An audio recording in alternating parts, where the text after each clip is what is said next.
बिहार का चुनाव प्रचार जोरों पर है और कोई भी दल किसी प्रकार की कसर नहीं छोड़ना चाहता है। चाहे लगातार चौथी बार सत्ता में आने के लिए ललायत नीतीश कुमार हो या फिर सत्ता पर पुनर्काबिज होने के लिए प्रयासरत तेजस्वी यादव, सभी इस चुनाव से बहुत आस लगाए हुए हैं।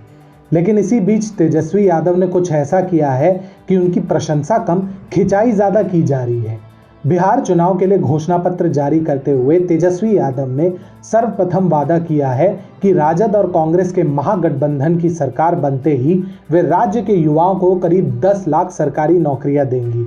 इसके साथ ही तेजस्वी यादव ने कहा कि राज्य में कितने ही लोग बाढ़ से प्रभावित हुए हैं, लेकिन केंद्र सरकार ने उनकी तरफ देखा तक नहीं। इसी को कहते हैं उल्टा चोर कोतवाल को डांटे। जिस पार्टी के कारण बिहार आज भी बीमारू के टैग को नहीं हटा पाया है, जिस पार्टी के कारण बिहार के करोड़ों युवा आज भी राज्य से बाहर रोजगार देखने को मजबूर हैं, उसी पार्टी के अनाधिकारिक मुखिया अब कह रहे हैं कि बिहार के युवाओं को 10 लाख सरकारी नौकरियां मिलेंगी, जिसके लिए कोई ठोस प्लान दूर दूर तक नहीं दिखाई दिया है। लेकिन तेजस्वी यादव यहीं पर नहीं रुके। जनाब ने यह भी वादा किया कि यदि वे सत्ता में आए तो किसी भी स्थिति में बिहार को स्पेशल स्टेटस दिलवाकर ही दम लेंगे। हिंदुस्तान टाइम्स की रिपोर्ट के अनुसार इस राज्य में दोहरे इंजन वाली सरकार है, पर उससे लोगों को कोई फायदा नहीं हुआ है। नीतीश कुमार 15 साल से राज्य की कमान संभाल रहे हैं, पर वे आज तक बिहार को स्पेशल स्टेटस नहीं दिला पाए। क्या अमेरिका के राष्ट्रपति डोनाल्ड ट्रंप आकर बिहार को स्पेशल स्टेटस देंगे? लेकिन तेजस्वी यादव ने अपने ही पार्टी के अरमानों पर जबरदस्त तरीके से तब पानी फेरा जब उन्होंने कृषि उत्थान के विषय पर अपनी जुबान खोली। किसानों के बारे में बात करते हुए तेजस्वी यादव ने यह आश्वासन दिया कि उनकी पार्टी के सत्ता में आते ही किसानों की समस्या को अधिक प्राथमिकता दी जाएगी और कर्ज माफी के मुद्दे पर भी विचार किया जाएगा।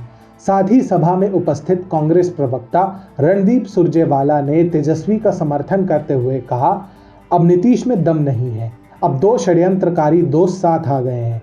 भाजपा ने 3 गठबंधन बनाए हैं, इनमें एक लोक जनशक्ति पार्टी का भी है। ये लोग बिहार को धोखा दे रहे हैं। ये सरकार तो सृजन घोटाले के फेविकोल से चल रही है, लेकिन अब ऐसा और नहीं चलेगा।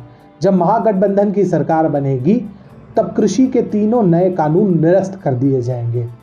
गौरतलब है कि एक तरफ तेजस्वी यादव बिहार के किसानों को नई राह दिखाने का वादा कर रहे हैं और दूसरी तरफ उनके पार्टी के सहयोगी दल उसी मंच पर ये कहते फिर रहे हैं कि महागठबंधन की सरकार आते ही बिहार के किसानों को केंद्र सरकार द्वारा पारित कृषि सुधार अधिनियम के लाभ से वंचित रखा जाएगा।